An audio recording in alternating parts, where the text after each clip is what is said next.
نحمدہ و نصلی علی رسولہ الکریم۔ ہماری آج کی اس گفتگو کا موضوع ہے ایوب علیہ السلام کی بیوی کا واقعہ۔ ایوب علیہ السلام اللہ کے برگزیدہ نبی تھے اور وہ پیغمبر تھے جن کے جسم میں بیماری آئی، جسم میں زخم پڑ گئے اور کیڑے پڑ گئے اور بدبو جسم سے آنے لگی، خاندان والوں نے چھوڑ دیا، لیکن بیوی ان کی بڑی خدمت گزار، اس بیماری کی حالت میں بھی اس نے ایوب علیہ السلام کو نہیں چھوڑا،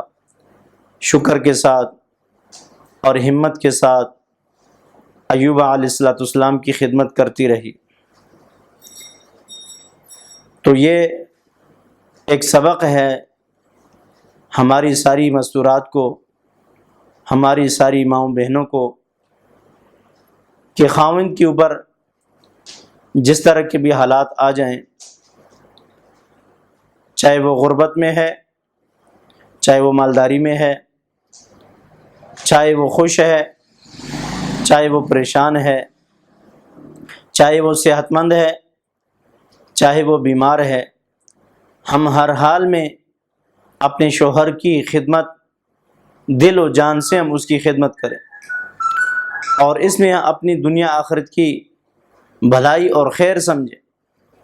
جیسے ایوب علیہ السلام کی بیوی نے اتنی بیماری میں اور اتنی پریشانی میں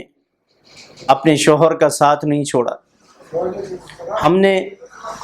کئی عورتوں کو دیکھا ہے جب شوہر بیمار ہو جاتا ہے اور بیچارہ کہیں فالج کا اٹیک ہو گیا یا اور کوئی اس کو بیماری لاحق ہو گئی، بیچارہ چارپائی پہ پڑ گیا، اب یہ عورتیں اس کے ساتھ ناروا سلوک کرتی ہیں، اس کی خدمت نہیں کرتی اور اپنے اوپر بوجھ سمجھتی ہیں، اور اس سے آگے ایک حد آگے جا کر یہ عورتیں غیر مردوں کے ساتھ ناجائز تعلقات بنانا شروع کر دیتی ہیں۔ اس لیے میری مؤدبانہ درخواست ہے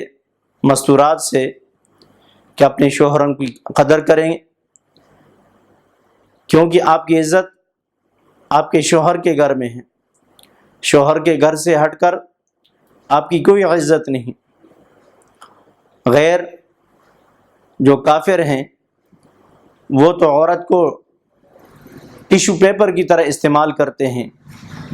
وہاں ان کا کوئی دین مذہب نہیں۔ عورت کو عزت ملی ہے تو اسلام کی برکت سے ملی ہے، عورت کی تو کوئی حیثیت نہیں تھی اسلام سے پہلے، عورت کو تو ایک بیکار چیز سمجھتے تھے، لیکن اسلام نے آ کر عورت کا مقام بتایا۔ وہ عورت کبھی ماں کی صورت میں ہوتی ہے، وہ عورت کبھی بیوی کی صورت میں ہوتی ہے۔ ماں کے بارے میں فرمایا کہ ماں کے پاؤں کے نیچے جنت ہے، بیوی کے بارے میں فرمایا کہ جو مرد اور عورت ایک دوسرے کو، میاں بیوی، رحمت کی نظر سے ایک دوسرے کو دیکھتے ہیں تو اللہ تعالیٰ بھی ان کو رحمت کی نظر سے دیکھتے ہیں۔ تو اس لیے درخواست ہے کہ اپنے شوہروں کی قدر کریں اور ان کی خدمت اپنی سعادت سمجھیں، اسی کے اندر دنیا آخرت کی بھلائی ہے۔ اللہ تعالیٰ عمل کرنے کی توفیق عطا فرمائے۔